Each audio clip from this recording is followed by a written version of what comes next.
কবিতাৰ শিৰোনাম তোলৈ বৰ মনত পৰিছে পিতাই। হাওনিয়া ৰ'দে পুৰা মোৰ পিতাইৰ ৩ কোৰি বয়সে গৰকা দেহা। দ মাটি বোকা কৰি পিতাইৰ সোণগুটি ৰোৱা বুকুৰ হাবিয়া। হেৰেঙাকৈ গুচি দি কঠীয়া ৰুই যা পিতাইৰ আজ্ঞা।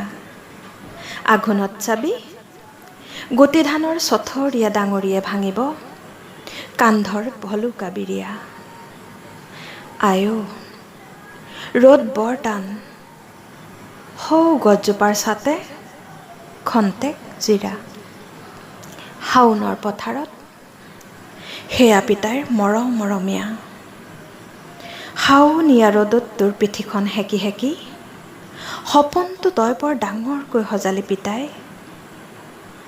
মোক বৰ মানুহ কৰা তোৰ সপোনটোৱে তোৰ পৰা মোক বহু দূৰ নিলগাই পঠালে।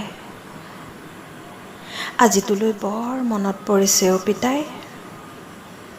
তই চাগে পথাৰতে আছ এতিয়া। ৰ'দ জাক আজি বৰ টান পিতাই।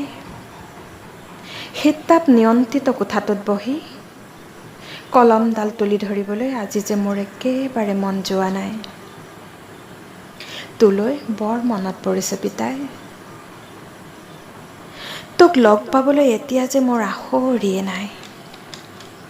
জান পিতাই, সকলোকে সুখী কৰাৰ যুঁজখনত ভাগি পৰে কেতিয়াবা তোৰ এই সপোনটো। তেতিয়া উৰি গৈ তোৰ দুবাহুত জিৰাবলৈ বৰ মন যায় অ' পিতাই, বৰ মন যায়।